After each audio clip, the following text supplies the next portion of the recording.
We will now convene today's Public Infrastructure and Utilities Committee meeting. Madam Clerk, would you please call roll? Alderwoman Boyd.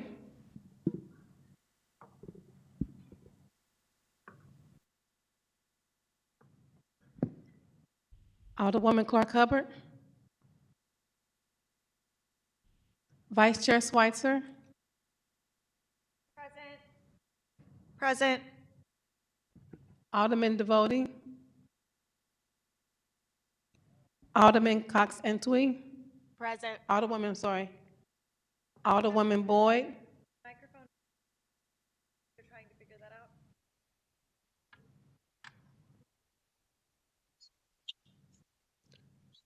Alderwoman Boyd, we can see you. We're working on hearing you.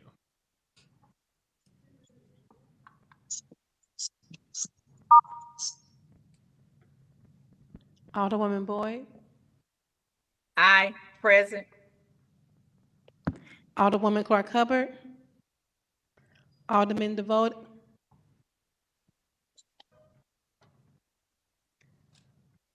Chair Browning. Present. Alderman Devote. Here. We have 5 present. We have a quorum. Thank you. We'll move on with our order of business. We do not have any board bills for review today. We do not have any resolutions for review today, so we'll do away with items 4 and 5, and we'll move Excuse me, to... Chair, we have minutes for approval. I'm sorry. We have minutes for approval. We do have minutes, so let's rewind back to item number 3. Thank you, Madam Clerk. So I'll accept a motion to approve the minutes of Wednesday, March 19th, and of Wednesday, July 2nd. I move to approve the minutes of Wednesday, March 19th, 2025, and Wednesday, July 2025. Second. It's been moved by the Alderwoman from the 1st, seconded by the Alderwoman from the 13th. Madam Clerk, please call roll. Alderwoman Boyd. Aye. Alderwoman Clark Hubbard. Aye. Vice Chair Schweitzer. Aye. Alderman Devote. Aye. Alderwoman Cox Entwee. Aye. Chair Browning. Aye. We have 6 aye votes. Thank you.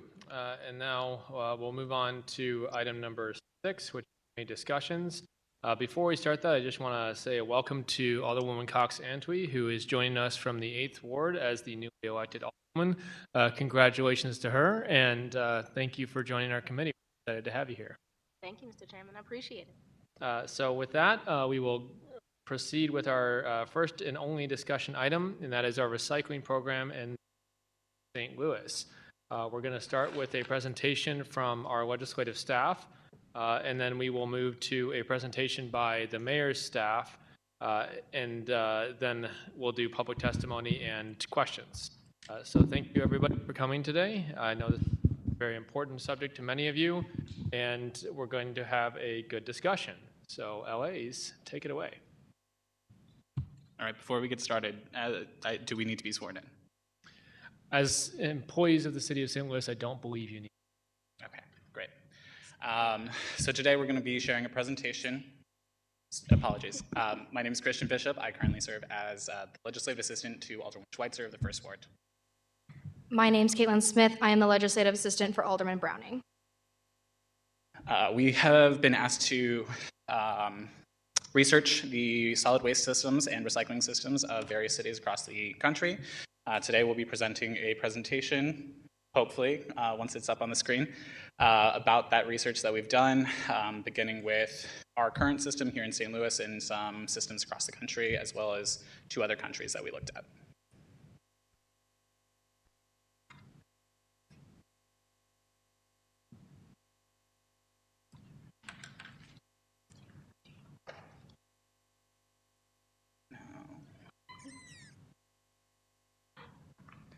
Matt's got it.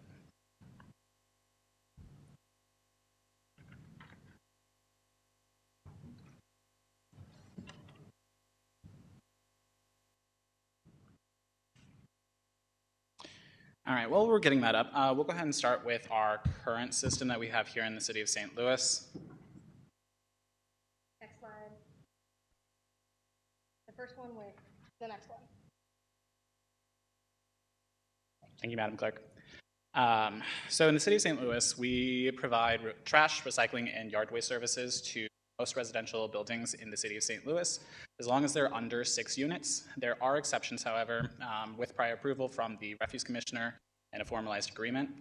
Larger buildings do receive services from the city of St. Louis.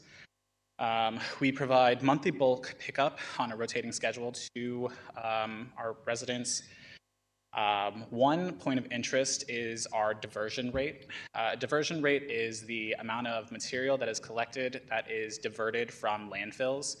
Our diversion rate in the city of St. Louis is only about 10.7%, with 35.5% of Metro Waste being residential and 64% of that being completely diverted to landfills.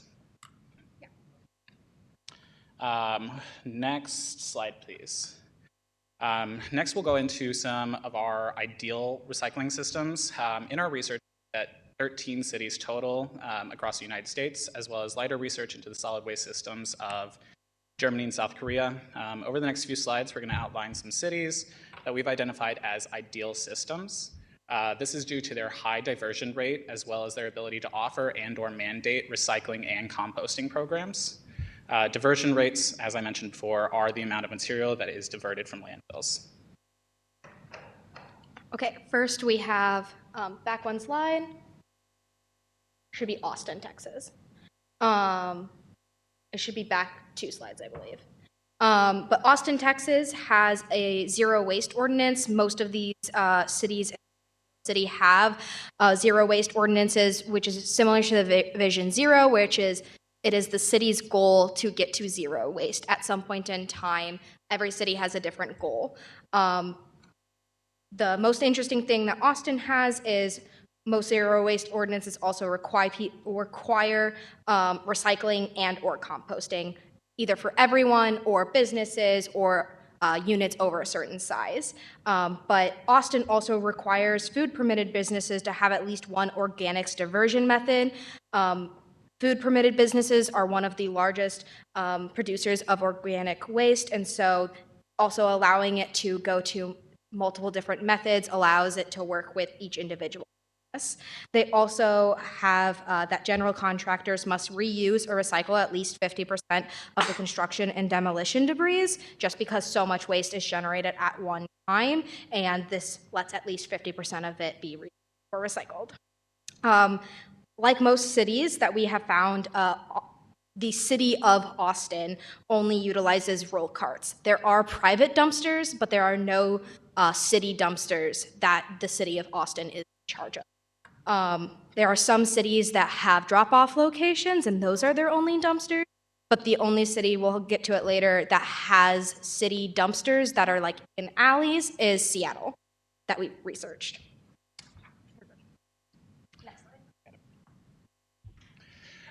We also looked into San Francisco and Los Angeles.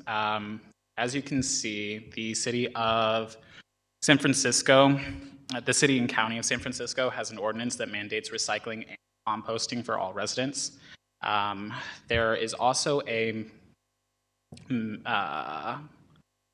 single-family home in the city of San Francisco can expect, when signing up for service, an average fee of about $47 per month.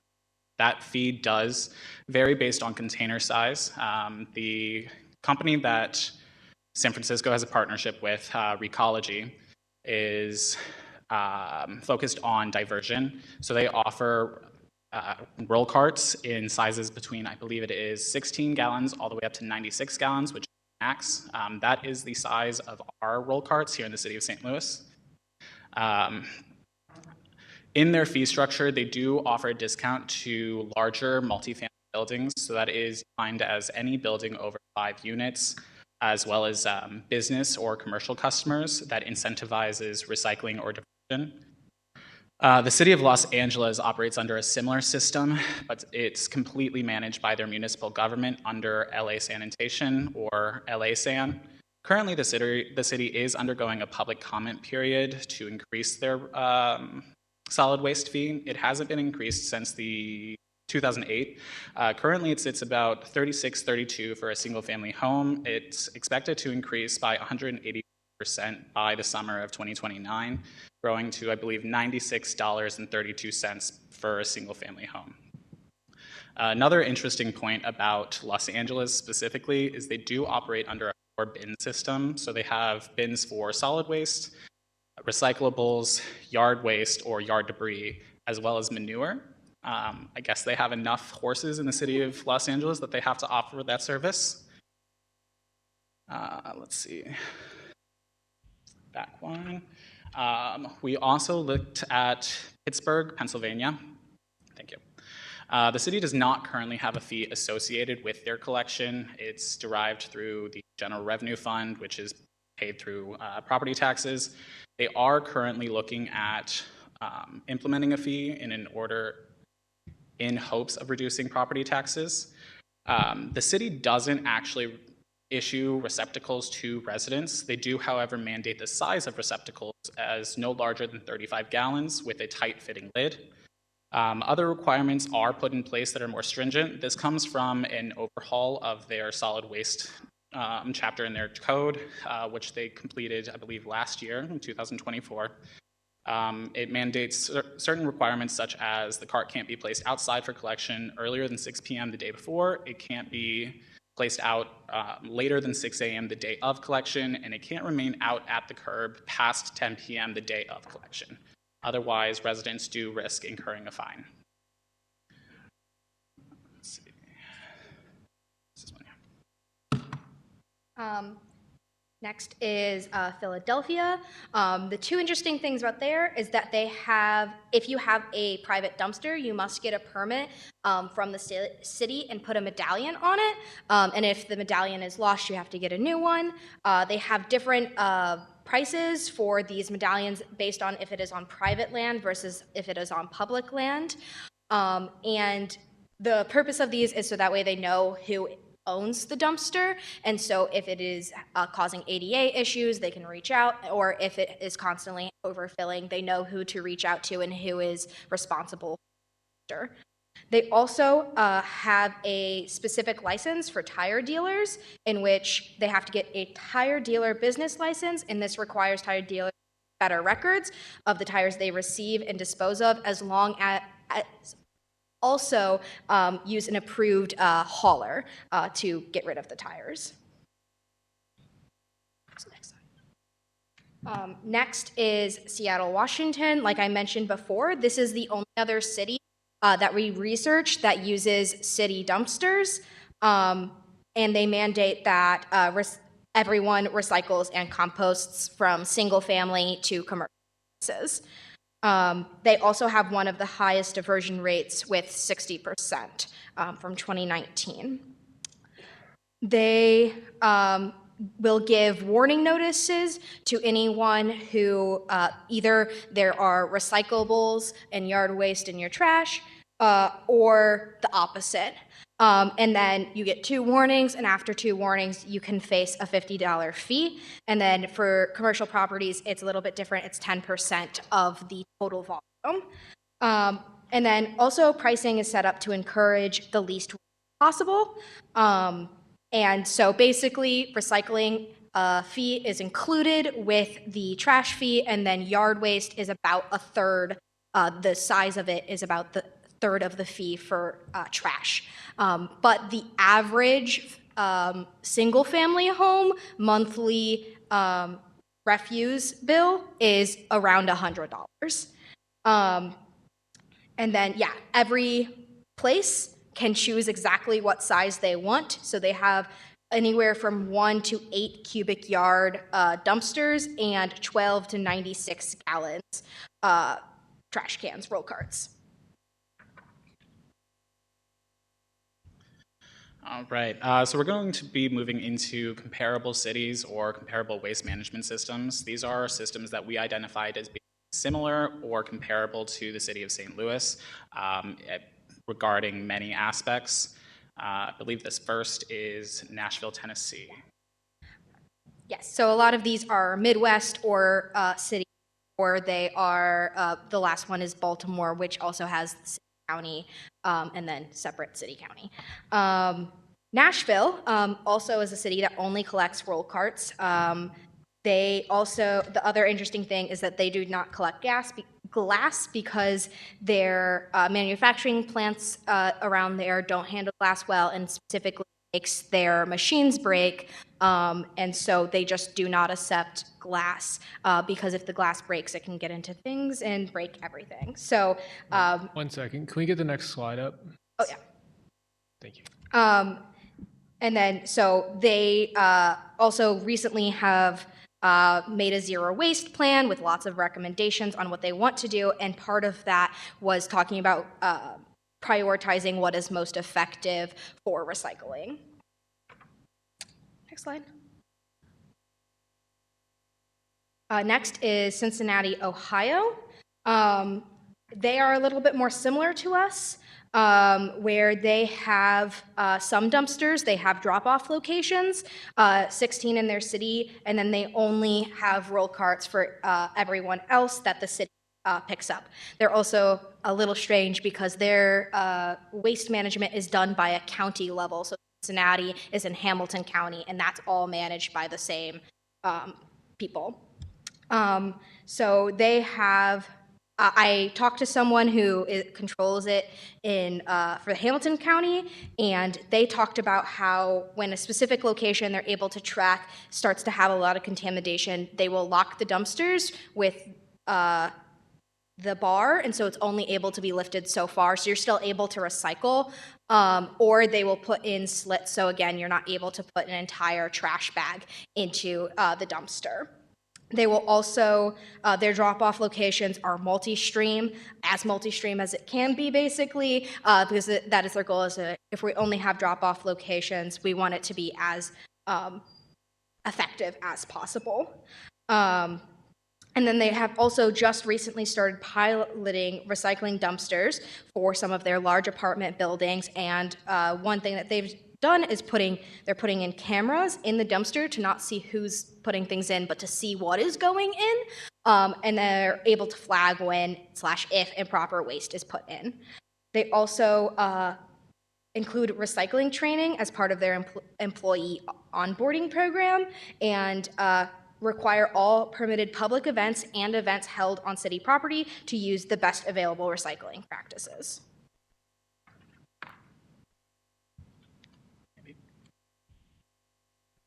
All right. So the next city we looked at is Baltimore. Baltimore does provide weekly collection services for trash and recycling at no cost to their residents. Again, this is paid for through their general revenue derived from property taxes. They did have a program in 2022 where they distributed 100,000 recycling containers to residents. Previously, they did not, and they had a more laissez-faire approach. They really said, put it in any container and we'll collect it as long as you label it recycling. Directly from their website, they said, put it in an old laundry basket and we'll take it. I do want to note that the Department of Public Works is who provides this service. They offer collection services for all public housing, single-family homes, government buildings, and a limited number of private multifamilies and small businesses. The rest is all supplemented through private haulers. The Department of Public Works also provides recycling services to all public schools within the city of Baltimore. The city itself does not have a mandate on recycling or any type of diversion. However, the state of Maryland in 2021 did pass House Bill 264, which regulated large food waste manufacturers, also known as LFWMs. This was requiring any manufacturer who produces at least 2 tons of food waste per month to adopt an alternative diversion method. These alternative diversion methods included composting or anaerobic digestion, selling the product off as animal feed, a reduction in product, or donation to some sort of service. I believe this also included a waiver made available to these manufacturers if the alternative method would have increased their total operations cost by 10% or more. This is just explaining the current diversions for the waste manufactured or produced in the city of Baltimore. We can see that the majority of what is being recycled is actually coming from commercial producers and not residential producers. They have one of the lower diversion rates that we've seen in cities. I believe it's hovering around 17 to 19%. They are working on an education program for their residents. They've noted that the lower score is residents not knowing what materials are recyclable and which are not, causing their loads to be contaminated. Now we have Kansas City. They also only have roll carts with just 3 drop-off locations for recycling. And those locations are managed by a nonprofit organization that also teaches people how to recycle when they show up. They also have 100 drop-off locations specific for glass, managed by Ripple Glass. Those locations are completely managed by Ripple Glass. They are picked up. The dumpsters, all of that is managed by Ripple Glass, and they get to take the glass for themselves, but they manage everything. Kansas City is also partnered with a company called Mill that has launched a drop-off food waste program currently with 10 locations and 2 upcoming. These are high-tech bins that will grind and dehydrate food scraps as they are put in, which makes it so they have to be picked up less, as well as doesn't smell and doesn't attract animals. And then they also are another city that has an appointment-based bulky item collection program. So all it requires in Kansas City is you let them know that you have a bulky item. They say you're good to put it out this week, and then you put it out on the day that your roll cart is picked up.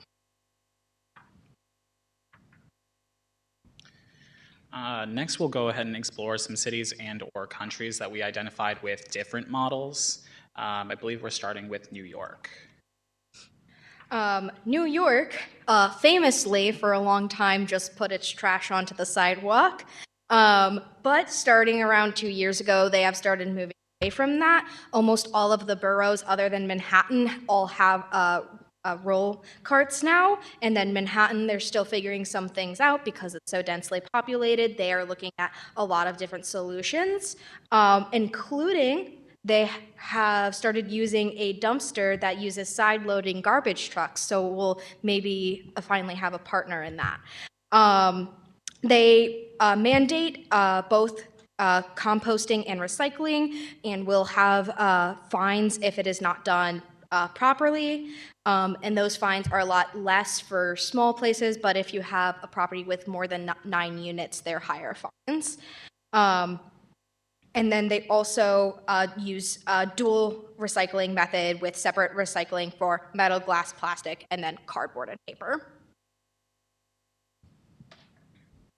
And then we have Portland, Oregon. They have a system very similar to St. Louis County, where they have districts, and then the city of Portland negotiates with their different companies, and they set their rate, and that is what their rate is, and then it is picked up completely privately.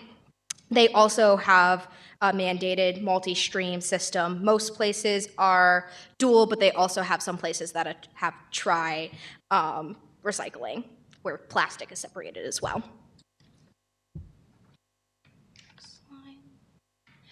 Here we have Germany. The most interesting thing that Germany has is they do a deposit return scheme where basically you think of like plastic bottles or soda cans, they are returned. Basically, every can has a deposit on it. The manufacturer sells it to the restaurant for 25 cents more, and then the restaurant sells it to the consumer for 25 cents more, and then the consumer gets it, and as long as you return it in one of the fun little machines, you get your 25 cents. And it goes all around, and then those machines are then picked up and sent back to the manufacturers, and they have a 98% return rate of all of these bottles, etc. They are the most effective system because they have the highest deposit. There are 10 states in the United States that have return scheme, but it's between 5 and 15 cents. The 15-cent ones are seen to be a lot more effective. The other interesting thing is that they do 5 separate bins with 3 recycling bins, trash, and then compost. We also looked into South Korea, which also has a multi-stream waste management system. I believe that residents in South Korea, if they are caught not separating their refuse or their solid waste, will incur a fine. It's a pretty hefty fine, I believe. They do have a 95% rate of food composting, which is pretty extreme. That's out of the norm for most of our research. We didn't look too heavily into this one because finding information that was accessible to us was very difficult. And we have some suggestions that we're going to provide. These are just based off of the research that we saw and what we saw as effective solutions.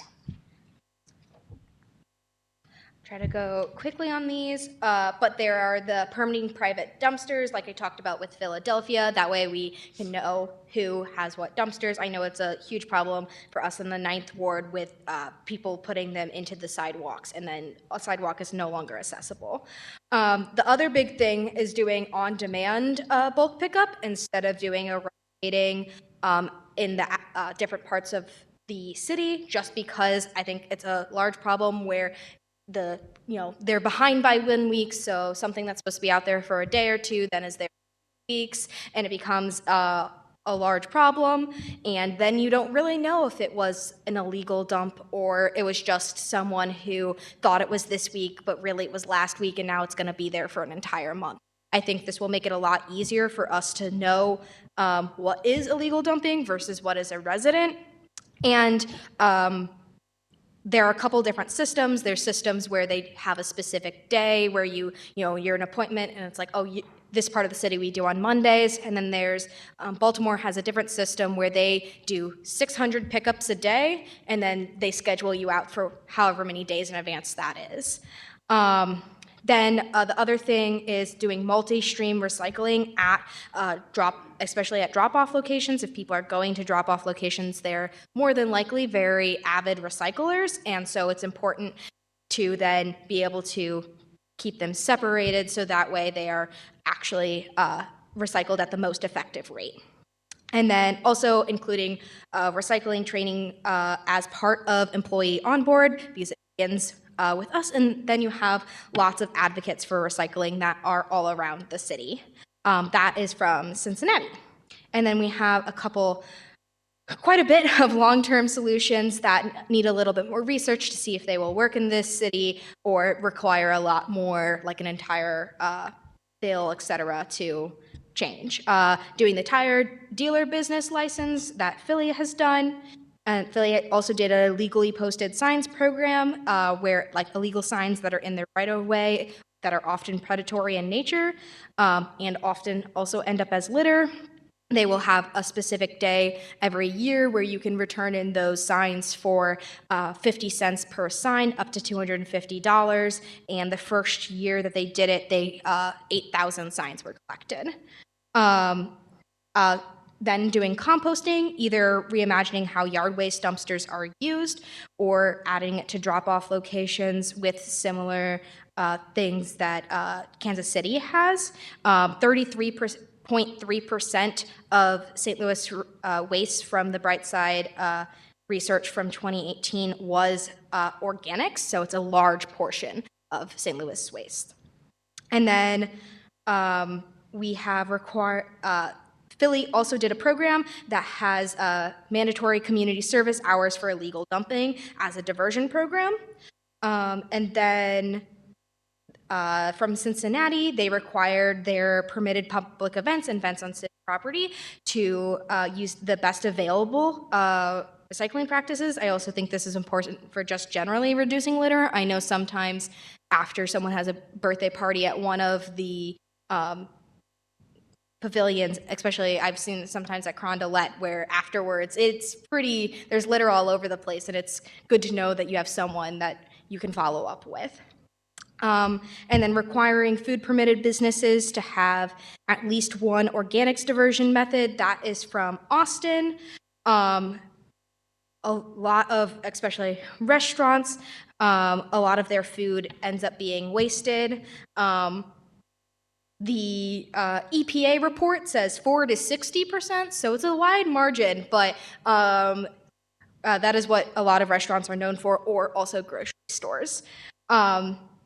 Looking into doing a deposit return scheme like Germany, and then a construction and demolition recycling ordinance that is proposed in Nashville and also in Austin and Cincinnati, just because of the large amount of waste created all at once, as well as the last one is from Nashville as an idea from their zero waste program, which was requiring businesses with liquor license to have a recycling program for their beverage containers tied to their liquor license.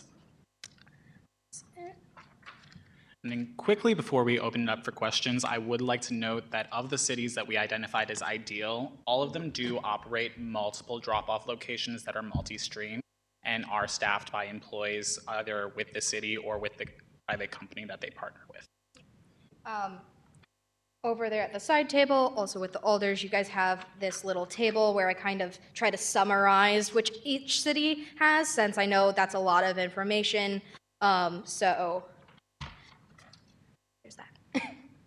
Well, thank you. This is very helpful. It's really important to see how other cities are doing it. We know that we're not unique in St. Louis in many ways, and also our residents are not uniquely bad at recycling, but it is just a challenge when you're dealing with people to get things done correctly. It's been several interesting things highlighted there. I think, for instance, tire recycling. We know tire dumping is a huge problem in North City. We know that bulk pickup is a big problem in this city by accident or by illegal dumping. So lots of things that we have room to improve on, and I think improvements in these areas would be an improvement in quality of life for our residents. We're going to wait to do questions until everyone's had a chance to present. So at this time, I'm going to ask the mayor's office to come up, and I believe Mr. Ben Johnson, our chief operating officer for the city, is going to present what the current state of recycling is in St. Louis, as well as their plans for moving forward. So Mr. Johnson, take it away. Thank you. And I wanted to commend Caitlin and Christian for the really thorough research and the suggestions, and there's a lot there to digest that I look forward to following conversations with you both and with other members of our community who are very vested in this area. I did want to start by recognizing some members of our city department who spend so much time and energy and of their lives, their professional lives, dedicated to this. So Kent Flake is our interim streets department director. He's here, as well as Tim Banta is the superintendent for the refuse division. So just want to recognize both of them in helping me understand exactly what the challenges are and be able to present and represent them to this committee today.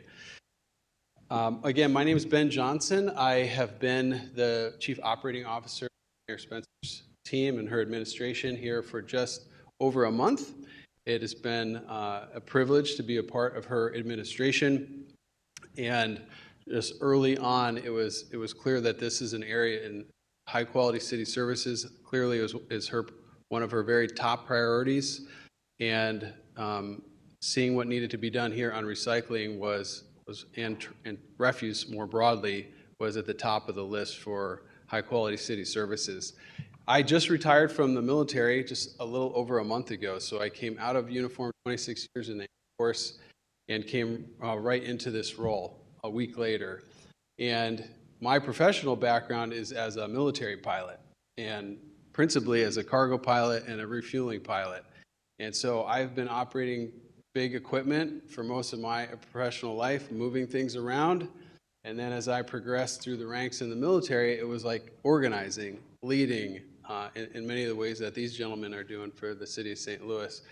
How do you orchestrate massive operation with many air vehicles, in my case, and then doing that as a commander, and then ultimately at a headquarters level with many fleets in many locations at the same time. And Air Mobility Command, actually across the river, we have a takeoff and landing of a military aircraft every 3 minutes around the world. So it's a massive operation. And the mayor asked me to come into this role and think about how do we bring that military background and just the organizational approach and that structure to some of our city services. And so I just want to offer, that's the perspective that I came in with, certainly the background I have, in thinking about, okay, how are we best organized, and are we doing the best we can with the limited resources that we have to provide the best city services possible. Today I just am going to cover in that light, here we go, the current situation, where things stand today, then what are some of those needed changes that we see, and then a phased implementation of those changes with, I think, a strong caveat up front that we are very open to getting this right for the residents of St. Louis. We don't have a final solution. We're on a journey. I think we have some important next steps that we're rolling out today and in the immediate future. But just know we are committed to being engaged with our community and our stakeholders to make this the best recycling program that we can. And certainly Mayor Spencer and the administration is committed to a citywide recycling program with the goal of reducing landfill use, promoting environmental stewardship, and encouraging sustainable behaviors. So first off, what's our current situation? So prior to 2011, and we heard a little bit about this in the prior briefing, our city recycling program was based primarily on those drop-off sites, many of which we are still in operation. In fact, we have 25, actually a little more than that, but 25 that are posted on our website right now. And then also partnership with community organizations, which does continue. But in 2011 is when the city expanded to the curbside recycling with use of those blue roll carts and then the alley dumpsters that we heard about. Just as a reference point, approximately 80% of our city residents have the dumpsters, about 20% have the roll carts, and I think it's important to know those roll carts are not concentrated in a specific area. They are spread out across the city. As many people know, on May 31st, in the wake of the tornado recovery and response, we did pause alley recycling in order to put maximum effort on the immediate cleanup and the all-hands-on-deck approach that the city and the city workforce put into clearing our streets. That pause does remain in effect today, so there is no current alley recycling that is happening. Right now, when our refuse trucks do their trash routes, they're picking up the brown dumpster from the alleys, and then they're picking up the blue dumpster and they're putting it in the same truck, and that is going to our transfer station. So if you are a city resident and that's news to you, I just want to be clear that if you have an alley blue dumpster, that is going to landfill. So that is trash right now, and because of that pause on alley dumpsters for recycling. So I would encourage you to use one of those 25 drop-off locations. Go to the city website. There's a great map. You can see exactly where they are to access those drop-off locations. The changes that we need. We've heard, I think, anecdotally some of this. Some of it was covered in the previous briefing. But I did want to dive into some of the challenges that we are facing as a city. And Alder Browning mentioned some of this in his comment. So 52% of the recycling collected between January and May of 2025, so that was, we have three recycling methods right now: roll carts, dumpsters, and the drop-off sites. So January to May, we had 52%, so more than half of that. So if you were recycling anywhere in the city in the time period, it was a coin flip whether or not, when you put that egg carton or milk jug or whatever it was into your blue container, that it actually ended up as renewed material. I think we can agree nobody is happy with that. You know, it should not be, in this case, less than a coin flip on whether or not that recycling actually made it to become renewed material. So those rejected materials are rerouted to the landfill. So the meaning, clearly there, the city pays full recycling costs, but does not get any of the environmental or economic returns. As a reference point here, the recycling costs are about 5 times more per ton than trash. So when we pay a disposal fee, so the cost of recycling, when we weigh it, it's $191 a ton compared to $42 a ton for trash. Another just cost reference point, our refuse division annually, costs us as the city about $28 million annually to run it, to provide the services that we provide: trash, recycling, yard waste, bulk pickup. But from the billing, we get $16.5 million. So the rest of that, the difference between the $28 million in cost of running the division and $16.5 million of what we get from the billing, we pay through tax dollars. Okay, so let's use a comparison here. When we did stop the alley recycling and we just did roll carts and drop-off locations, we had a theory that the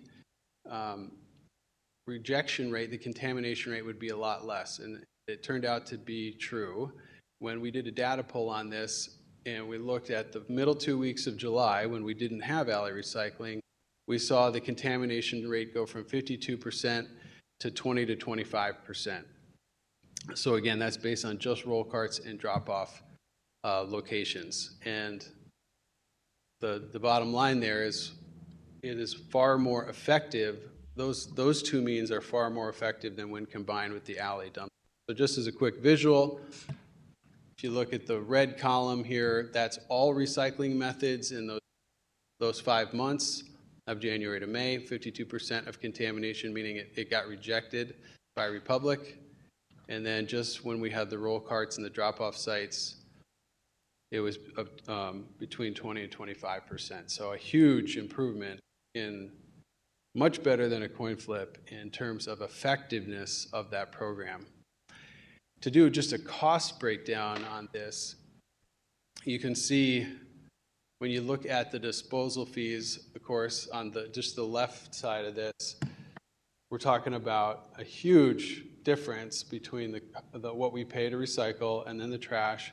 But more importantly, on the right side, this is what we actually paid in FY25. So we spent about $1.7 million on recycling. Again, this is not what was actually recycled. This is the paying at the scale. This is what we paid that we brought in. And then $6.2 million on trash. But what you see here on the far right in the red is about $630 plus $100,000 of avoidable expenses, because of that 1.7, half of that we paid for, but it went to a landfill. So these are taxpayer dollars that we spent on recycling that in fact did not have the effect that we had paid for. Okay, so based on that research, based on that data and what we've evaluated, this is our immediate phase 1 of the city's plan going forward. So immediately and in this next 90 days, we have discontinued that alley recycling program, and again, encouraging all residents to use those drop-off recycling locations. But our commitment is to, because of the efficacy of those drop-off locations as opposed to the alleyway dumpsters, is to ramp up the ease of use and the number of those drop-off points by 50%. So right now we have 25.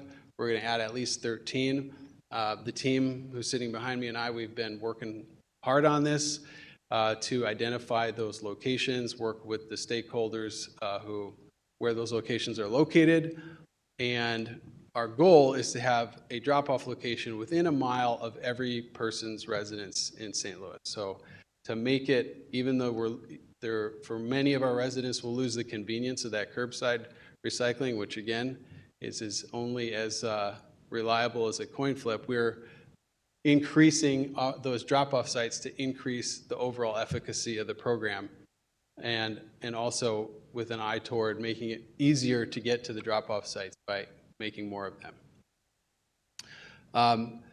The other piece of this that is important to note is that we're not going to immediately remove any alleyway. So those blue dumpsters will essentially double your solid waste collection capability. So right now, we have a fair amount of overflow in some of our neighborhoods. And so instead of just putting bags on the ground or the various ways that people are forced to use to dispose of the trash or put it to the side, you can use those blue dumpsters as trash, so you have 100% additional solid waste capability there in the alleyways. And we will mark those, so we don't want to have people confused thinking they're still getting those materials recycled.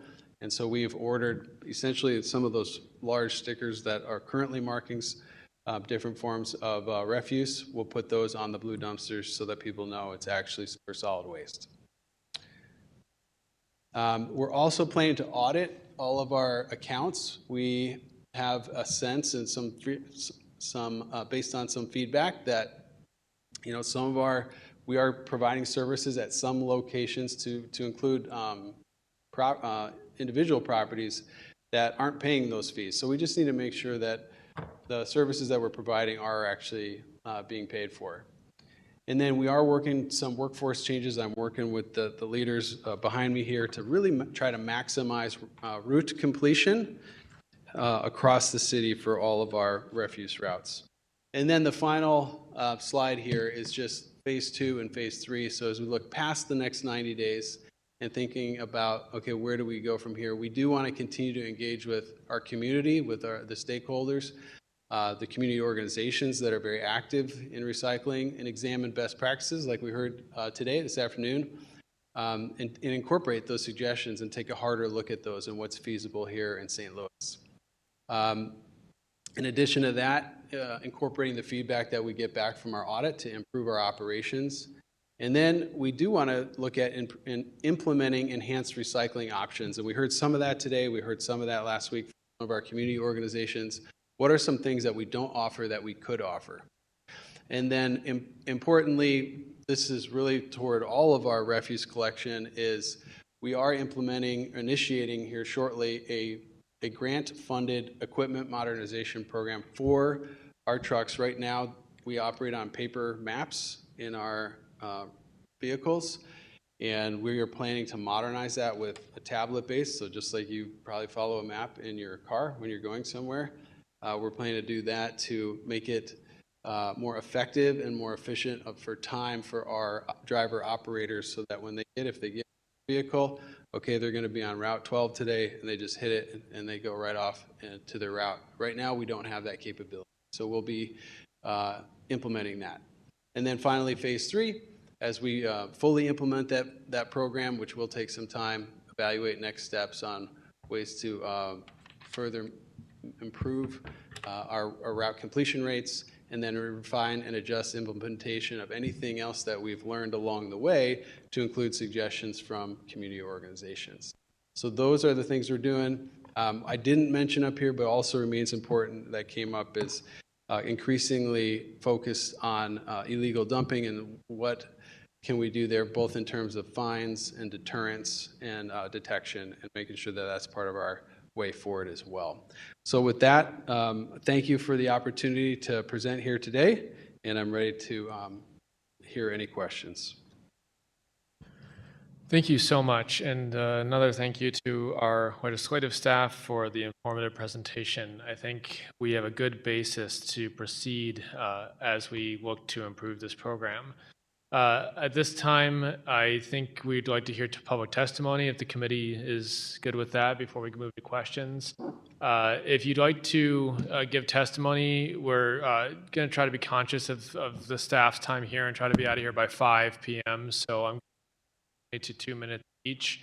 But if you'd like to testify, you can sign up with the clerk over here on the right side of the room, and make sure that you're signed up, and we'll call you up one by one. If you're planning on testifying today, can I ask you to please raise your right hand? We'll just swear you in all at once. Okay, and if you're online, if you could turn on your cameras to swear in if we have anyone online. I don't see anyone. Okay. Do you all swear to tell the truth, the whole truth, and nothing but the truth? Thank you. All right, we'll proceed with our first public testimony. Madam Clerk, if you call them up. If we have one person online, I have to move them over. But in person, we have Jessica Watson.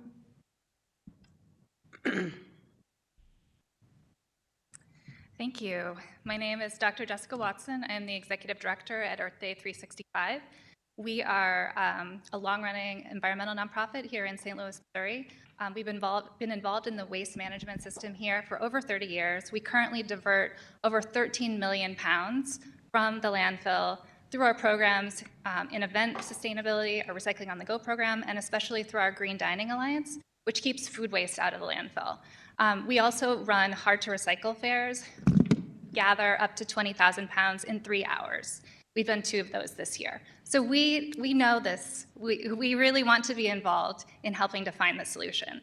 I also want to mention that I am a city resident in the 8th Ward. While I commend the city for their transparency around the problems in our recycling system, I am very concerned about halting alley recycling without a plan to implement a solution. I didn't see a way to return to alley recycling, and I think that that needs to be in place. I would like to use this as an opportunity to commit us to finding a better solution for the residential recycling in the future, rather than just dropping residential recycling altogether.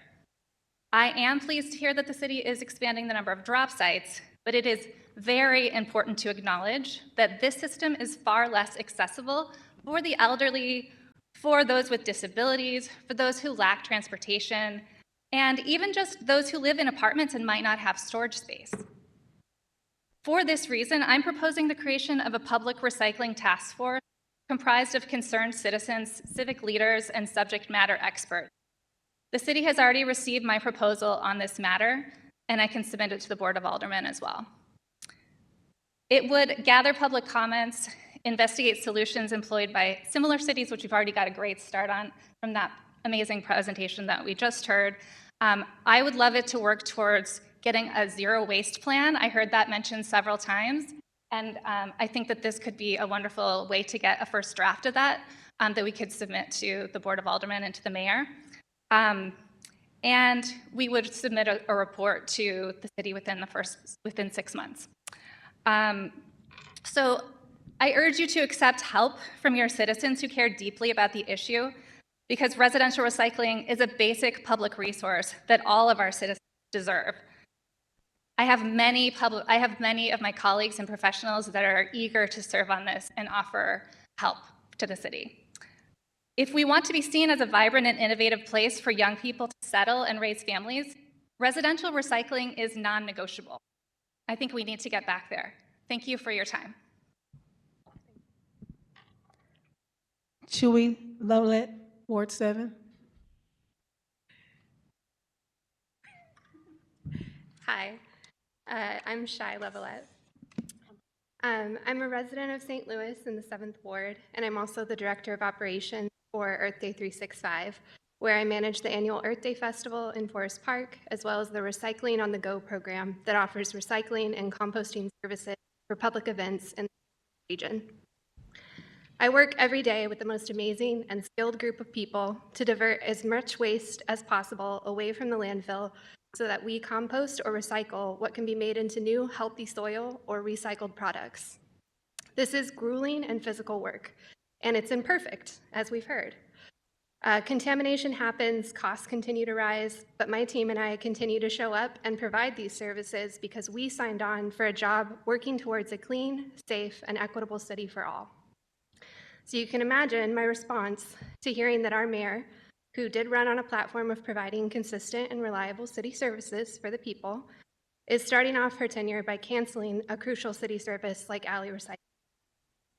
As a professional in this field, I know there are improvements that can be made. We've heard some great ones today, and potential for growth and change.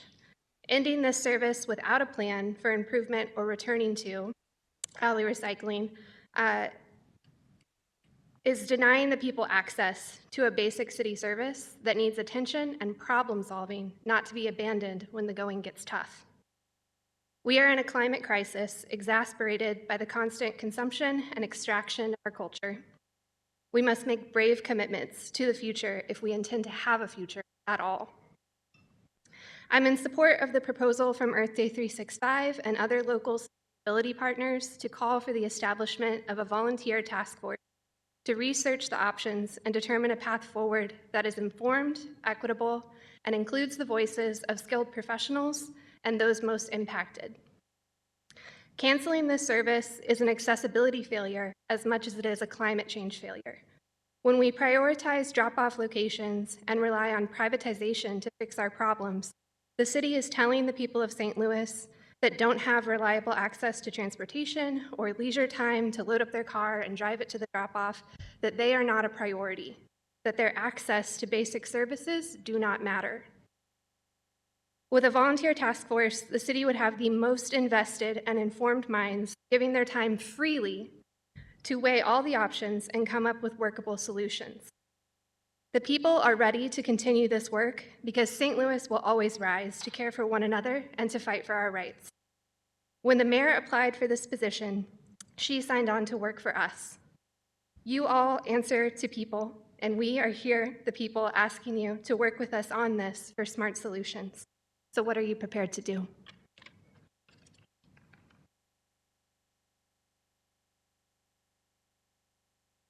Maxine Grill.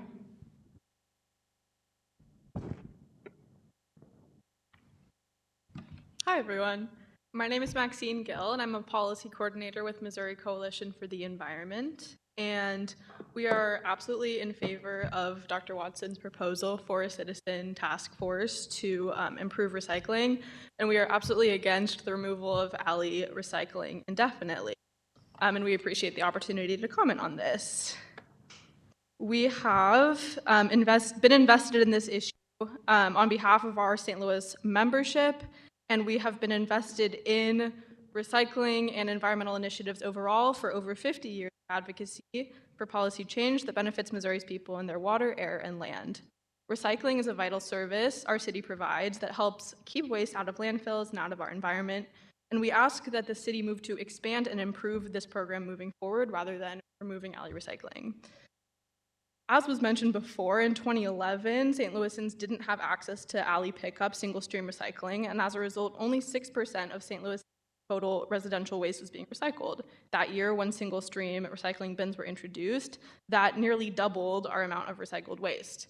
While Mr. Johnson presented on contamination rates resulting in a mere, coin flip of efficacy of recycling, I wonder how much recycling has actually just been reduced overall when we reduce those alley recycling bins. We need to improve education to the public, we need to improve accessibility to the public, and we need to improve incentives to the public rather than just moving alley recycling as on the whole, because I think just intuitively we know people aren't going to go out of their way to go to drop-off locations, no matter how accessible those drop-off locations are. It takes leisure time, it takes the knowledge that those exist, it takes not living in an apartment, everything that the speakers before me already said. So I just want to reiterate that we need to improve our systems, and we do appreciate the extenuating circumstances of the tornado, and have a lot of empathy for needing to sort of pause and be flexible in our services while we rebuild, but we don't find it to be an acceptable solution to just indefinitely get rid of alley recycling. Thank you.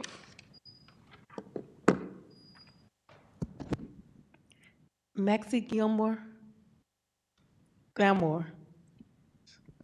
Hello, everyone. My name is Maxie Glamour. I have been advocating for queer environmentalism for a very long time, starting with cleaning up the riverfront in drag, showing that no one is too fabulous to pick up after themselves. As you know, we are one of the oldest cities along the Mississippi River. Ms. Antwi, you have the longest border on the Mississippi River, and so I'm really excited that you're part of this initiative. We have seen so much waste coming from our city into the Mississippi River, going into the ocean and the Gulf of Mexico as well. And so we have to ensure that we are mitigating this problem with zero waste initiatives. We saw one plan that mentioned that, another plan that focused on how much money we're spending. When we're looking at city services, protecting the environment should be done at any cost. You know, no amount of money in the world equals the importance of the world, and we should prioritize the world with every single penny that we extract from it. We have a mayor that campaigned on ensuring that city services were reliable and that communication was transparent. It's been a few months, and we have seen that those things aren't evident in this mayor. We would love to see a more ecologically sustainable St. Louis, starting with ensuring that we have access to trash, recycling, compost, and waste management systems that are accessible, ensuring that Black, Brown, Indigenous, poor, handicapped, and every person has access to the same things. Thank you.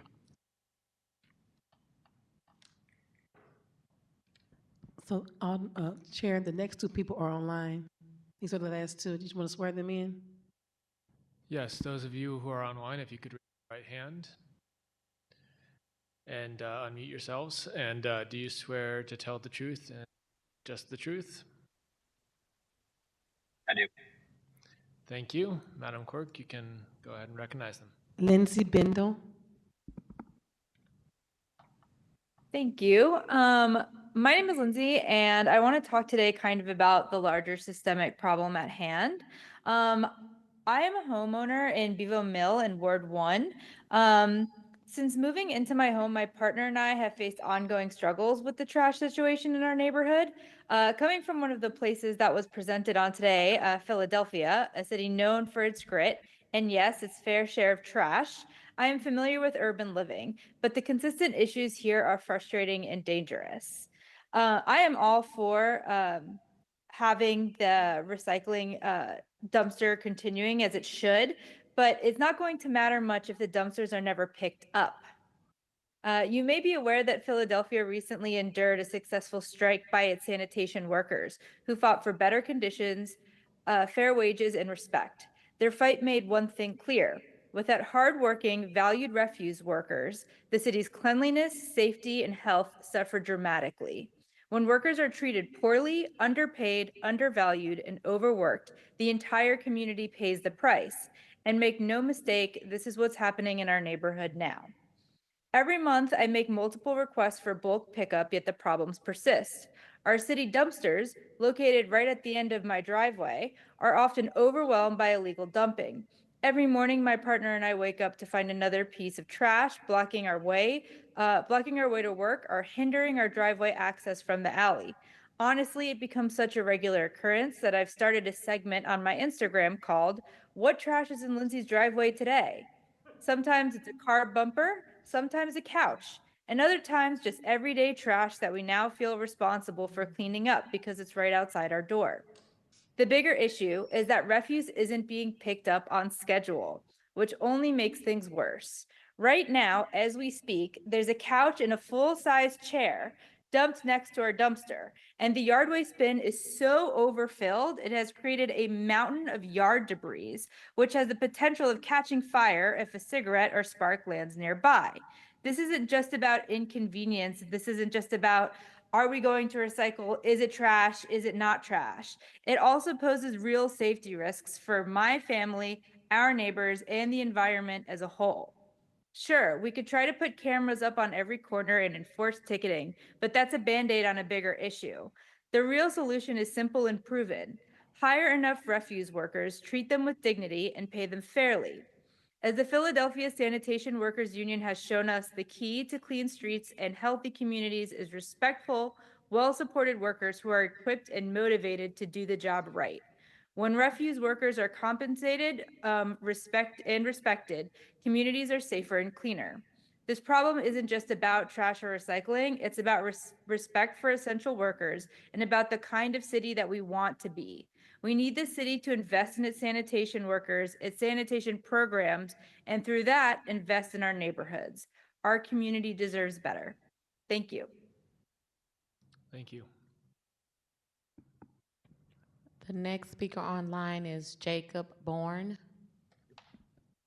Hi, I am Jacob. I am also a Ward 1 resident. I previously lived in Ward 5, and I also previously lived in not only Philadelphia, but also Mobile, Alabama.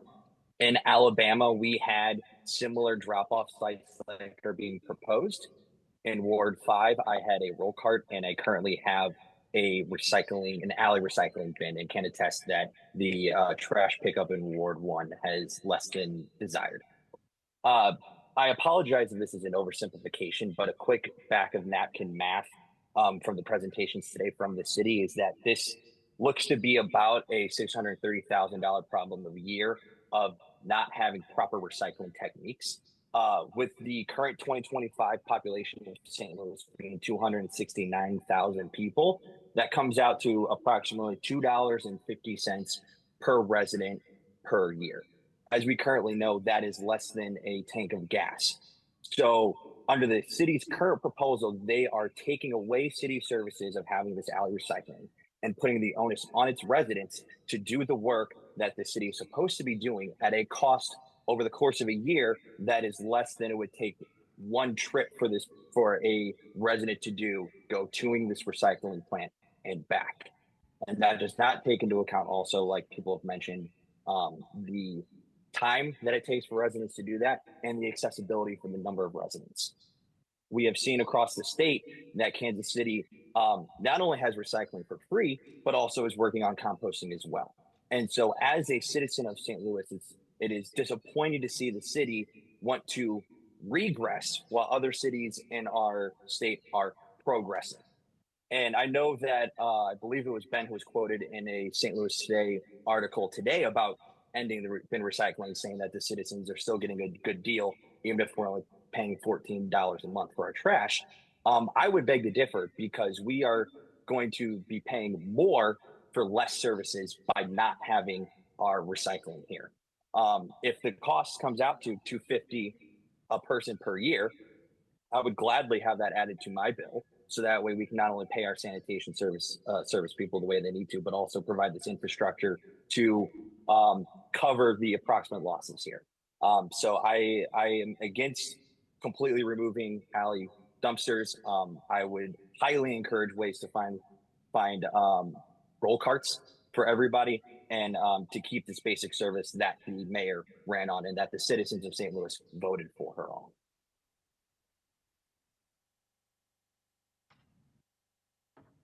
That's all the public speakers. Thank you. With that, we will move to committee discussion. We'll start with our most senior member present, who is Alderwoman Boyd, if she's still with us. I am still here. Thank you, sir. This has been very, very enlightening. And I probably want to reach out to a lot of the speakers because I was interested in what the work that they're doing, and tires is my issue that I'm trying to deal with in our city.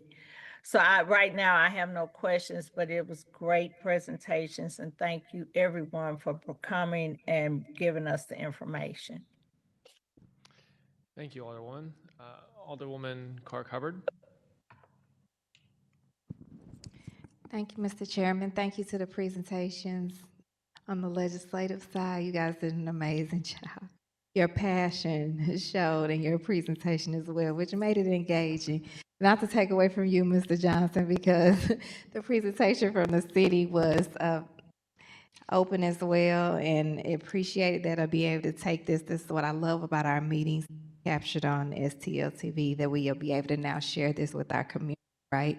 And hearing from the public, thank you all for being here today, and here, quite frankly, in my position now more than ever, hearing about refuse daily from the public in the 10th Ward as well, right?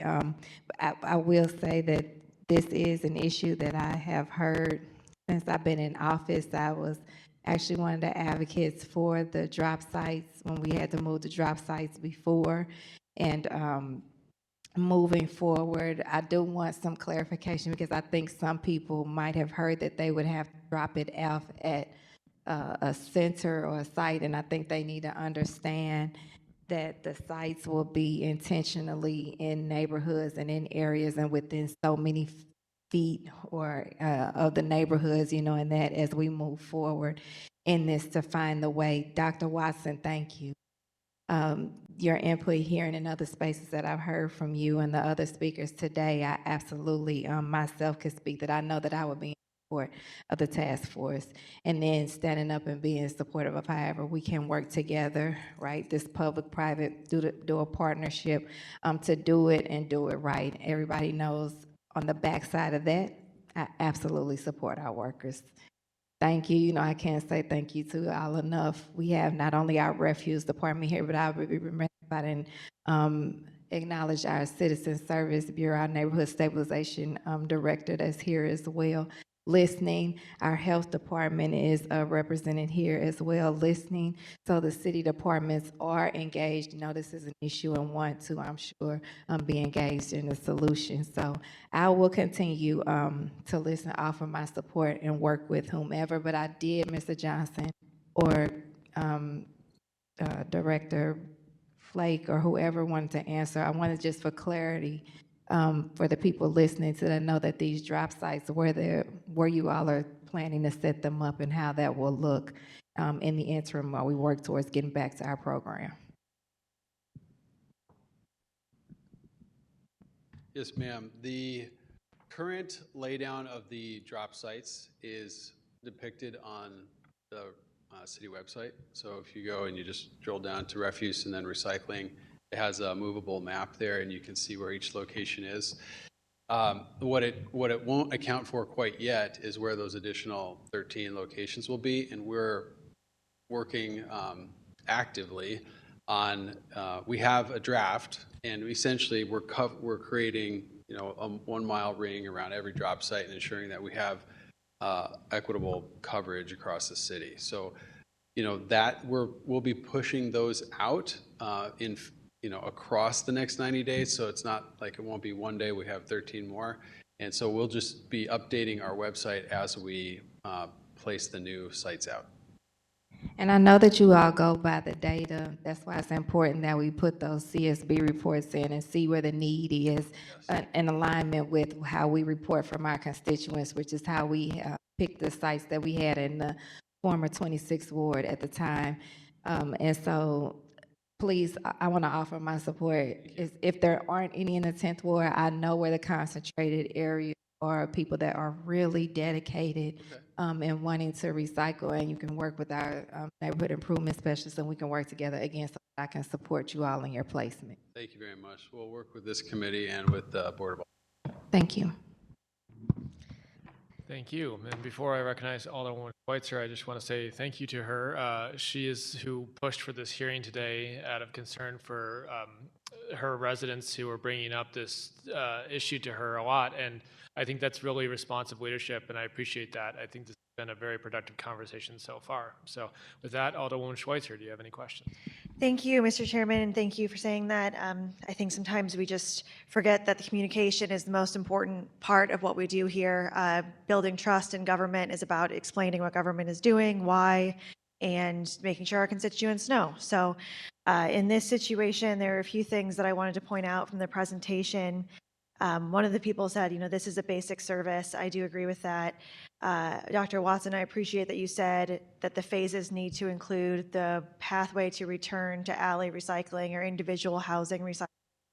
A zero waste plan, the volunteer task force are both things that were new to me to learn about, zero waste plans in other cities, and I appreciate the legislative assistance bringing that up as well. And I think the task force to work with the city is a great idea. I appreciate the time that Director Johnson and Dan Gunther and Director Flake and the Refuse Division have taken already to hear from members of the nonprofits and organizations that work with waste every day. They have had a lot of conversations already, and I think continuing that sort of task force and conversations is a great idea. Some of the things that I think we learned about today and heard about is that the cities that have higher diversion rates than ours are charging much more, 2, 3, 4 times as much, even 10 times as much in some cases per month. And we also know, and it was really, I'm really grateful that my constituent, Ms. Bendel, brought this up, that we know from looking at municipalities just next door to us that their drivers are paid $10,000, $15,000 more than our drivers. We didn't have that as part of their presentation, but I think it's an absolutely wonderful point. We lose drivers to Republic, and we lose drivers to other cities around us because of the payment. And that needs to be reflected. Even with alley recycling being combined now, we still have overflowing dumpsters. We still have full waste. You know, I respond to every single one of Ms. Bendel's emails, and we're trying to get a camera, and Christian's nodding because this is a daily thing that we work on in my office to try to get those issues taken care of. And I know Mr. Flake and Mr. Breitenfeld, who's not here, and Mr. Banta, of course, are very responsive too, and everyone's doing their best. But with limited resources, your best is never going enough. And I think that's what we all have to work with. Another piece of information that kept coming out is that roll carts work. When people use roll carts, both in the city of St. Louis, we see a much higher diversion rate, and in almost all of the other cities that were studied, they were using roll carts. And I know we've talked about this within our own kind of internal meetings about we need a lot of roll carts, but you know, if you're looking at cities like New York and their boroughs that are just so much more dense than us, and they're making roll carts work, I don't really see why the city of St. Louis is just that different. Visiting friends in Portland, they have a roll cart for recycling, a roll cart for compost, and a roll cart for trash. They pay for the size of their roll cart and the number of times that it gets picked up. And while I understand that those things make the systems more complicated, their waste services, as we saw, are also just a lot more expensive than ours. And I think, to my other constituents' points, I really appreciate the Ward 1 participation today. People understand that services are incredibly cheap, too cheap in the city of St. Louis, and because of that, we're not getting what people want. And that's why they move to other places where they know they're going to be paying more. Because they know the services will be better. I am sure every one of my constituents that has emails me asking for better service would rather spend $5 more, $10 more a year than have to email me once, to be quite honest. I'm very pleasant, but I'm sure they'd rather not talk to me. Fair enough. I agree. When I'm looking through the phases, I appreciate taking that phased approach. I know that was one of the suggestions from the Green Business Alliance folks that attended the meeting. I would like to see the phase that comes back to when people can expect recycling to be picked up directly from their homes, whether it's roll carts for everyone or whether there's another system besides a roll cart that's put in place. Even if that does mean we're looking at increased fees, I will certainly be one of the people out there advocating for that if that's what we need to do. I agree with Maxie, I'll just call you Maxie, that we only have the one world, and when we think about waste, it is just tragic to me to think about doubling the amount of trash in our landfill, that we're putting in our alleys every day instead of trying harder on the alley recycling. So I'd like to see that in the phased approach. I didn't, with phase 2, seems like something that should be happening during phase 1, because phase 2 ends up just looking like phase 1 is still happening, but we've made no progress. So I just want to kind of make sure that, what should we expect after phase 1, improvement-wise, that we should see going into phase 2. And I have so many questions from constituents regarding the fees, regarding increased drop-offs, regarding why aren't we looking at what other cities are doing, what's going to happen with single stream versus multi-stream. That's another thing that came up at the drop-off sites. The multi-stream cities had such a higher amount of diversion than single stream locations did. And I know, and I really appreciate that the administration is working on, and perhaps it's ready for distribution, the frequently asked questions document, because I know we're not going to get, with our time constraints, to every single one of those questions today. So being able to share with our constituents and people here, what is that phase 1? And I really appreciate being able to say, these are the answers to phase 1, not these are the answers forever, because I don't think that's good enough. I don't think that's what we want for our constituents and for our people. So with that, I appreciate everyone's time and letting me speak, and everyone showing up today. It really means a lot to me to be open and honest with our residents about what's going on and what the city is going to do to make it better. So thank you very much. Thank you. Alderwoman Cox-Antwi. I'm sorry, I skipped over. Alderman Devoti, are you still with us? I am, Chair. Thank you. First, I want to just say thank you both to Director Johnson as well as Ms. Smith and Mr. Bishop for the presentation. I think it was very enlightening. I also want to do a shout out to the folks at Earth Day 365. The work you do is absolutely tremendous. I had the opportunity to visit your St. Mary's High School event within the last couple of weeks, and it was run and operated unbelievably smoothly. So thank you. I do want to back a bit on to comments made by Jacob Bourne. Mr. Bourne no longer lives in the 5th Ward, but he is attending Southwest Garden meetings.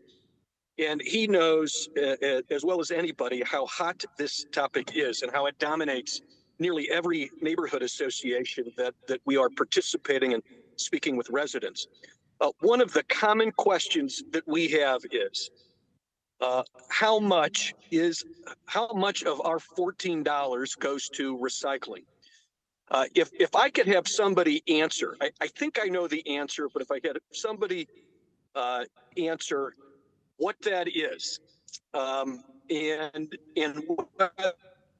that $3 hike a handful of years ago is dedicated to recycling. I look at my bill, I don't see it. I'm searching my memory. I don't remember any such reference. So again, the question is, how much of that $14 residential charge per month is spent on recycling? Thank you for that question. We'll have Mr. Johnson come up, and Alderman Devoti, just double checking, you're not driving, are you? You're in the passenger seat?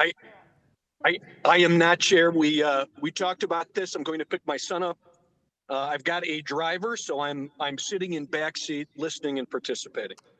It's good to hear. That is responsible, and we appreciate that. Mr. Johnson, if you wouldn't mind addressing Alderman Devoti's question. Yeah, Alderman Devoti, thank you for the question. It is something that we've heard a number of times. In 2017, City Ordinance 70579 added a $3 increase to the refuse bill, so it went from $11 to $14. And specific in the ordinance was language about repair and replacement of refuse trucks and some efforts to deter illegal dumping. So I think there was a connection made and maybe even communicated in some places that it was connected to recycling, but in fact it wasn't. It was for other costs for the refuse division. Thank you, sir. That's what my understanding was, but I'm glad to hear it from you. Now, as another aside, has your office done any research on what the actual cost of our refuse service is on a monthly basis, whether that be recycling, trash pickup, bulk pickup, whatever it might be? Residents are getting charged $14, but what's the true cost? Well, I can follow up with you and even submit for record if it's helpful. The line item breakdown. We did it just on just a big picture on an annual basis. It's $28 million. That $14, and I think there's some ancillary other fees that come in, but that total, the preponderance of which is from that $14, is $16.5 million. So there's a huge delta there between the fee collections and the costs of running the division. Understood. And I am interested, I'm sorry to put you on the spot right there, but if you could provide that data to the committee, I think it would be very, very helpful. I'd be happy to. No. Yeah. And I guess I know time is short, so let me ask one more question and I'll get out of the way. When we talk about, at least on a temporary basis, eliminating alley recycling, do residents have the ability, if they're so inclined, to contract with a private provider to handle recycling at their doorstep? Is that something as a city that we're willing to permit? So we have considered this as an option. As maybe other members of the committee mentioned, there currently is commercial recycling trucks that pick up all over St. Louis for commercial properties. So we are willing to explore what would that look like if residents, or let's say a neighborhood, wanted to sign up and actually create their own kind of pickup through a commercial provider. And yeah, no, I'm certainly very open to it, and I've already have an interest in exploring that more. Thank you, sir. Again, your information today was very much appreciated. Thank you. Thank you. Thank you, Alderman. And Alderwoman Cox-Antwi.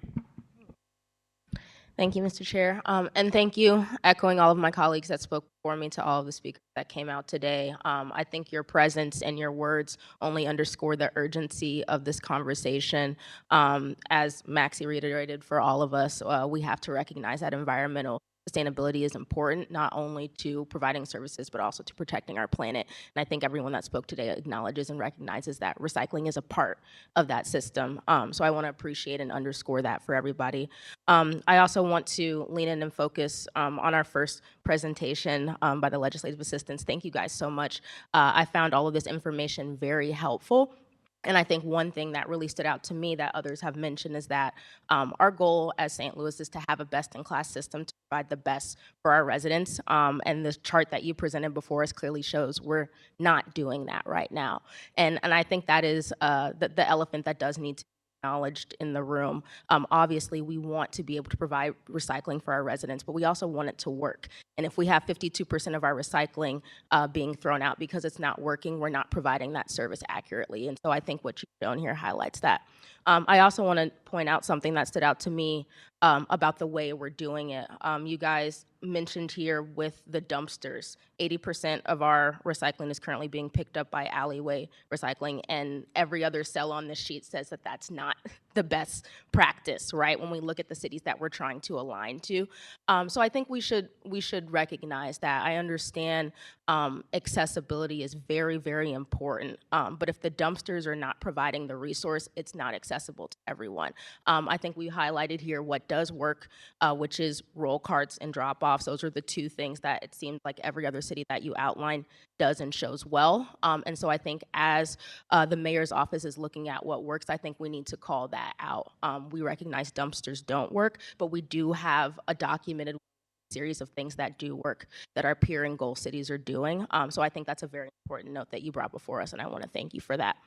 I also want to thank Mr. Johnson for your presentation as well, highlighting, the plan. I think one thing that my residents and constituents have talked to me about is that they understand that this is urgent, but they also want to know the plan. And so I appreciate you coming and making that very clear that there are phases and outlines from your office. I think as Alderwoman Schweitzer, who advocated for us all to be here today, said so well, communication is key, right? And people just want to be able to have answers and know what's next. So I thank you for coming here and providing an outline of that.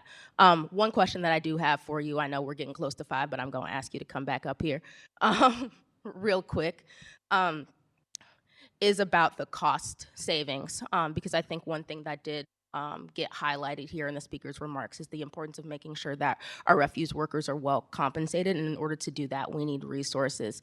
You highlighted well that one of the benefits of being able to move off of alleyway recycling is that it will allow us to save costs and also increase track pickup and resources. Does your office have plans for what we could potentially do with that cost savings?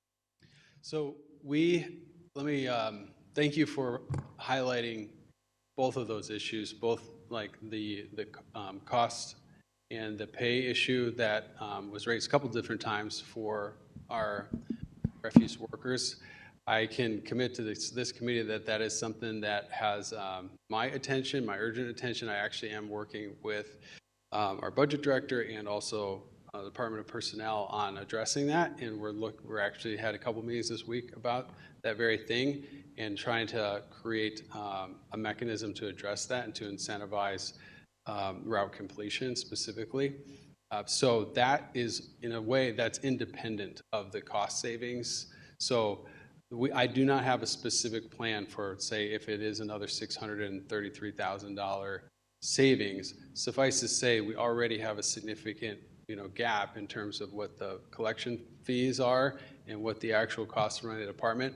There's always more demand for example, our trucks. They're very expensive. We have a significant challenge with maintaining them. So certainly that is a part of it, and just the operations and maintenance of running the division would be where that money would be at least initially directed toward. Thank you so much. That answers my question. Thank you. And the final thing I'll say is I think that's a really important one because all the residents that talk to me, as much as we want to be able to have our dumpsters picked up, if we were able to, let's say, invest that cost savings in roll carts, people would want to know those can get picked up too. And I think what you underscored about the routes working and our refuse worker being able to come and pick up, whether it's dumpsters or roll carts, will be key to having this program work. So thank you for calling that out. All right. Thank you. That's all my remarks. Thank you. We do have one member that's not on the committee that has joined us. Alderwoman Saunier, do you have any questions? I just first wanted to echo the thank yous to Chairman, to Alderwoman Schweitzer for calling this meeting. I've certainly experienced the same thing. I want to thank the 7th Warders who came out, and especially Earth Day 365. I want to be quick for the sake of time, but would absolutely echo just what some of the residents and committee members uplifted about staffing shortages. I know that Director Flake is very familiar with these challenges. We talk about it every year in budget. I'm hoping that the pay disparity that the city, was waiting on, and I know hoping to make some changes in terms of what we're paying our workers. We were waiting on that information. I'm hoping that can lead to some conversations, because I often have met with Director Flake and been instantly overwhelmed myself when I walk in and just see how many things folks within the refuse department are multiple projects, from sewer lateral to, just all these things. So whatever we can do to work on making sure that the proper staffing is there, I want to advocate for that, and also want to give my support for the road cart model. We kind of have mixed uses in different places, but it does seem to be an effective model that is reachable. I do have a question that you may not be able to answer, Mr. Johnson, but feel free to, follow up and have continuous conversations, just looking to put some of these things on record. I think 1 mile is pretty fair, but I do have some concerns, mainly for senior citizens and those with disabilities. In terms of being able to access their dumpster. I do have residents that, have to get parking passes so that they can make sure that they're able to park in front of their homes, because they just have serious mobility challenges. So this can be a question or an ask, but perhaps working with the Office of Disabilities and the Office of Aging to identify residential homes that are registered with us, kind of as disabilities and needing those parking passes, and figuring out if there's some type of way we can work with those residents to give them access. And then I also say maybe considering what we can do with senior citizen locations. I have many in the 7th, we have many throughout the city, of what we can do to make sure that, this is at least challenge. I am, I understand the reason for transitioning, but I'm very concerned just kind of about accessibility, and especially those with disabilities and who are, are older and have mobility challenges. It's well said, and we recognize that the 1 mile radius is still going to be an accessibility challenge. While it does vastly improve, what we currently have for drop-off sites. So I welcome an opportunity to partner with you on that. And I'd say it's also a great thing, and to follow up on Dr. Watson's proposal, we are very open to doing the task force, the recycling task force, as a great model for bringing in all of these respective issues that have come up today and making sure that we can transparently and aggressively address them. Okay, thank you. I also want to give my support for the stream approach. And like the legislative assistants, Caitlin and Christian, your presentation was amazing, and I was so proud up here watching you all present. I've never seen LA's present, so it just excited me. I wanted to make sure I tell you all good, phenomenal job on the record. Some of the things you mentioned were direct questions that I got from residents, so it's going to be really helpful now that that's available publicly, and I can literally just forward it to them. I have a separate question, and I don't know, this might be for consideration, but just in terms of the fire department, an issue that I see regularly is some of our substations have bins there, but they're often full and open, and they get contaminated by rainwater.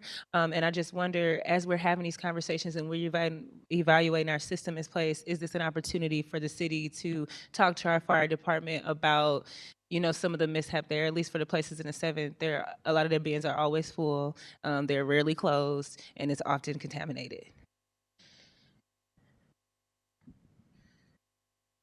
I've just been sitting down too long, so I want to answer so I'm Ken Flake, interim director of streets. I've been working with the fire department here the last month or so, trying to come up with some additional sites. And that is one reason we picked the fire departments originally, because there's eyeballs there. And the fire department loves to call us to tell us that the lids are up. Or if they're in a park hidden somewhere or somewhere else, we don't get that phone call. Even though they are scheduled to be picked up, somebody may empty out their garage over the weekend and find 10,000 boxes and take them to the fire department. We actually have one at our site at Hampton, and it's amazing. Usually you never see lids up, but Monday mornings, about once a month or so, you see lids up. And because somebody just came in and packed them, which is the goal here. But we want them to be packed. And the goal going forward with these selected sites will be to have a foreman run those every day. Every day. And especially when we're first figuring out the growing pains of these sites, and to keep it as fluid as possible going forward. You know, so if we put 5 out there and we figure out every day it's getting filled up, or every 3 days it's getting filled up, maybe we add a couple more containers. Can you make sure you speak into the mic? I just want to make sure people at home can hear you. Thank you. I always do. You can take it off if it's easier for you. I know you'll all as well.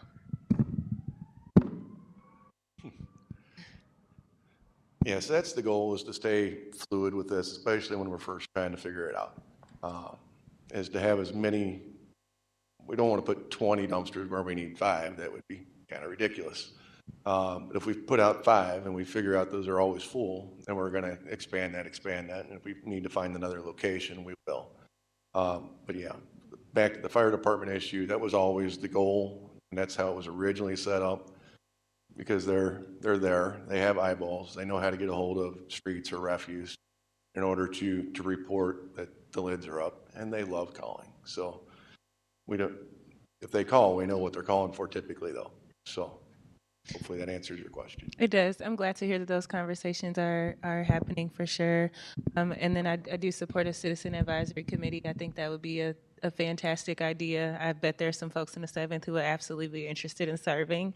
So definitely want to give my support for that. And then also, I do have questions from residents about how the additional drop sites are going to be identified or selected. I know we're pressed for time, so if that's information that you'd rather send to us as a committee or something that we can share out, just curious about how those additional drop spots are being given, and if there'll be an opportunity for residents to potentially suggest where those should be, or for alders to work with that. We'll work with the Board of Aldermen on making sure that you have an opportunity to weigh in on those, but principally they were based on where we have gaps in coverage. Thank you. You're welcome. Great, thank you. So I just want to start by saying thank you to everyone who came out today, the advocates who came to testify. It really is important that we hear from the public on this, because this is who the services are for. I just have a couple quick questions. I know we're after 5 here, and appreciate STL TV and the staff for staying on. And also just again want to thank our legislative staff for their excellent presentation. They'll be a key resource as we explore additional solutions.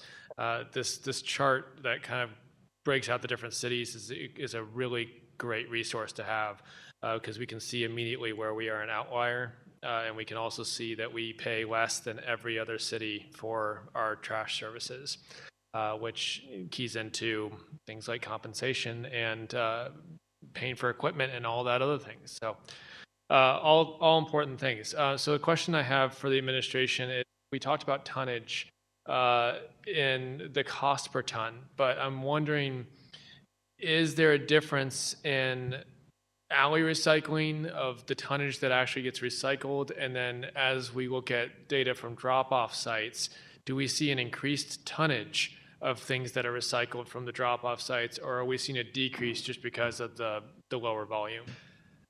Thank you, Chair. I think it's too early to say, but that is something that we have to make sure we're looking at every month. I did actually request some of the data from basically the last 2 months to try to get a sense of where we stand both with contamination, but it also will illuminate like the total tonnage. So too early to say right now, but it is an important thing that we'll have to continue to take stock of as we go through the phases. That'll be great, because I think it's really important to note that, if I'm going to recycle, I want to make sure what I'm recycling is actually getting recycled. I make the effort to put it to the side when I'm using it. I make the effort to clean it and make sure it's good. And then I go and I open my dumpster and I see that someone threw a tire in there. And I'm just like, well, this whole thing is going to the dump now. Yeah. And so I can either walk up and down the alley looking for a bin that's not contaminated and then hope that no one else contaminates it, or we can try to figure out a different way to do this. And so I'm very much in favor of finding a better solution, because if people are paying for a service, we want to know that we're actually receiving that service. And that's important when it comes to the fee that we charge. Even though I know that it goes towards lots of different things, I hear a common thing from residents saying, well, if we're not getting our recycling, can you please give us our fee back? And I'm like, well, no, we need the fee still. But reading this, we need a higher fee. And we need to make sure we're also doing more to make sure that we're providing the service that we're actually advertising. So I think that's really important. And I think understanding the tonnage will be helpful in understanding if drop-off sites will result in more being recycled. I suspect not, just because of accessibility, but at the same time, I do think it's important to evaluate that. Another question I have is, have we looked into, even at the drop-off sites, moving to multi-stream instead of single-stream? I ask because I know there's different demand for certain types of recycling for the companies that buy recycling. There's challenges with glass. I think that was noted in our legislative assistance presentation. There's a low demand for paper and cardboard. I've heard that people are not buying paper and cardboard right now. And we also know that a lot of plastics are not recyclable. There's what we call greenwashing, where the oil industry has lied to us and tries to put symbols on things that say it's recyclable when it's not. And then that ends up being contaminated because people don't know the difference. You think that cat litter container or that, one other thing that you got is recyclable plastic and it has a little triangle on it, but then you realize that's not what that means. And indeed, that actually just goes in the garbage. So my question is, are we looking at multi-stream? Right now, we're looking at single stream with one exception, and we have considered and will, in this phased approach, consider establishing maybe some enhanced opportunities for recycling. As you recall, we used to have a location where it did some hard to recycle items like batteries, certain metals. So that is something we will explore. Okay. And I really appreciate the administration's willingness to explore different options and to make this more of a conversation as we go forward. It's been mentioned a few times this evening that there's an interest in a task force of sort. Is that something that the administration, I realize I'm putting you on the spot here, but is that something the administration will be open to, with the opportunity to invite experts in that may not work for our city but have a lot to offer and their knowledge? Yes, absolutely. Thank you. I really appreciate that. And again, I really appreciate you coming today and offering more information. This clarity, this communication is so important for our city. You cannot have transparency without communication. So it means a lot to us as representatives of the people, and I think it means a lot to the people as well to get better information on this. I don't have any more questions for you at this time. Really, again, appreciate everyone who's come out today. And with that, we'll go ahead and move to the last item here and ask, is there any written testimony, Madam Clerk? We have 14 written testimony. Okay, and those will be in our drive if any of us care to look at that. I know we got some good feedback via email as well, and the Alderwoman from the 7th emailed several people that emailed her. She's forwarded those on to us. Does the members of the committee have any announcements? Seeing none, all members were present today, so no need to excuse any members. And with that, I will accept a motion to adjourn. So moved. Previous roll. Hearing no objection, we are adjourned.